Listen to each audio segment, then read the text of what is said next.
बस भावना यही रखो भगवान, हमारा परिवार हमारा समाज खुशहाल और संबंध है। और आप ही पूछे माता जी आपकी भी क्या भावना रहती होगी ना, व्रत तो आप भी करती आई और करती रहेंगी।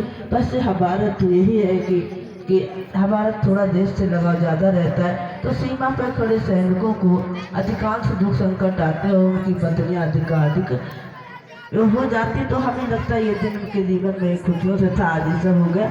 तो सबसे पहले या तो हमें उनकी आरती की है भगवान, सद्भाव सद्बुद्धि देना, उन्हें सामर्थ्य देना, वो इस दिन की खुशी को लिए ये दुख को सह सके। और बाकी तो ये है कि हमें पूरा विश्वास रहता है कि जो भी हमसे जुड़े संकल्प लिए होंगे वो किसी आगे जलवायु के बीच में रहेंगे, और जो हमारी भक्ति का फल है वो सेवा में रति रहते हैं। तो जो अन्य लोग सेवा करते हैं उन्हें मिल जाता है तो उन्हें तो मिल ही जाएगा, इसलिए हम ज़्यादा चिंता विचार कुछ करते नहीं। और आज तक कुछ ऐसा हुआ भी नहीं है, नहीं कभी खरोच आई न दर्द आने दिक्कत। आप सब कई बार अपने पतियों को बड़ी सेवा करती, बड़ी परेशानी आ जाती होगी, पर हमने आज तक ये दिन नहीं देखा, इसलिए हम निश्चिंत रहते हैं। चलो ये तो रही विशेष गहरे में घुसने की, लेकिन फिर भी हम यही कहेंगे हमेशा की तरह, हर रोज़ की तरह बिल्कुल अपने भगवान के लिए थोड़ा समय किसी रूप में जरूर निकालें।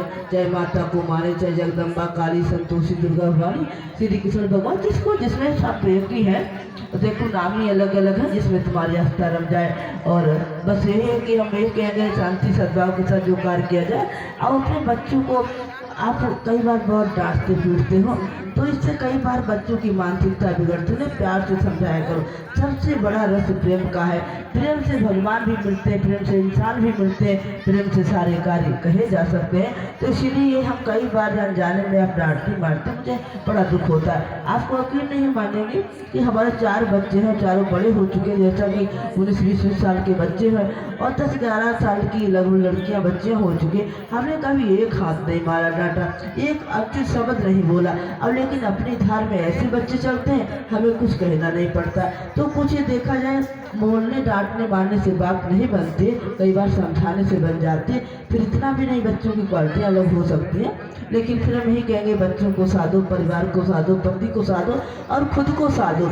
अभी सब चीज़ें सज गई तो समझाओ कि हमारा जीवन सज गया, संभल गया, और शांति सुरक्षा सब अपने हाथ में दे। और भगवान कहीं बाहर नहीं रहते, देखो आत्मा है तो परमात्मा है। और कई बार छोटी छोटी बातें घर में हो भी जाए तो किसी पड़ोसी को जाहिर करने की आवश्यकता नहीं है, परिवार को जाहिर करने की आवश्यकता नहीं है, मैके में जाने की आवश्यकता नहीं है।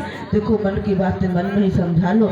और कई बार कहा भी जाता है कि मन की विथा मन ही राखो गोय, और सुने नहीं है लोग सब बांट ले है गोय। तो छोटी छोटी बातों को दाएं बाएं मत किया करो, और छोटी छोटी बातों पे विवाद मत किया करो। मेरी यही इच्छा का, क्योंकि ये हमने कभी किया नहीं तो हमें इतना बड़े सुकून मिला कि हम इतनी अवस्था में भी 42 वर्ष में शायद शुरू हो ही चुके होंगे कि हमसे किसी ने कोई शब्द नहीं कहा, हमने नहीं कहा, किसी ने मुझसे भी नहीं कहा।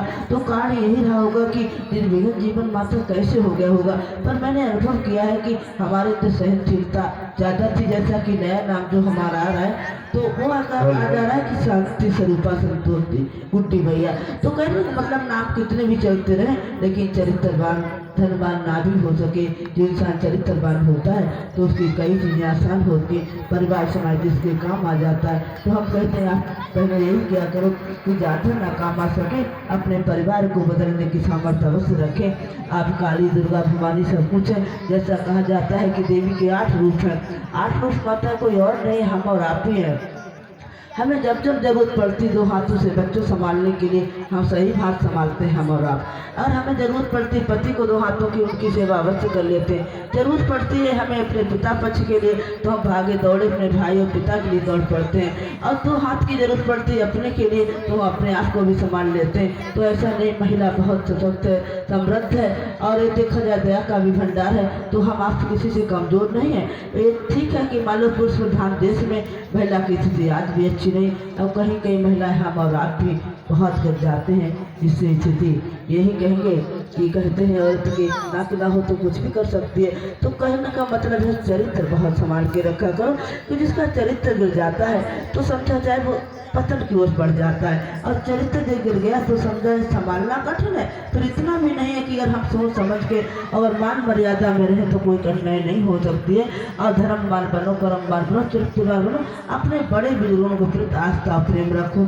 जैसा कि शास्त्री ने कहा कि केवल महिलाओं को लगता है हम पत्नी और ऐसे ऐसा नहीं कि बड़े बुजुर्ग जिस परिवार में नहीं होते, किसी कारणवश में नहीं भी हो सकते हैं या दूर भी रह सकते हैं, लेकिन उनके प्रति श्रद्धा सद्भाव जरूर रखा करो। यहाँ तक कि जो अपने पितर भी हैं उनके भी प्रति समय समय पर आस्था रखा करो, जी हमेशा सब काम आते हैं। क्योंकि ये देखा जाए इन्हीं की पूंजी होती जो हमारे आपके जीवन में काम आती। इनको हम भुला देंगे तो इनकी सेवा जो होती है हमारे प्रति, तो उससे हमसे अपराध होता है, पाप होता है, तो हमें दंड मिलता है। तो इसलिए श्रद्धा भक्ति जरूर रखो। जितना बड़े बुजुर्गों की सेवा सद्भाव करोगे, तीर्थ व्रत गंगा सब तुम्हारे घर में होगी। भले व्रत ना करो, हम कहेंगे फल आपको मिलता रहेगा, और आप जितने भी व्रत करो आप कभी फल को प्राप्त नहीं कर पाओगे। कारण नहीं होता कि भगवान कहीं अलग से नहीं होते, भगवान को कुछ चाहिए नहीं होता। तो ये सब तक खुद समझ जाओ, परिवार संभाल लो, हम आपके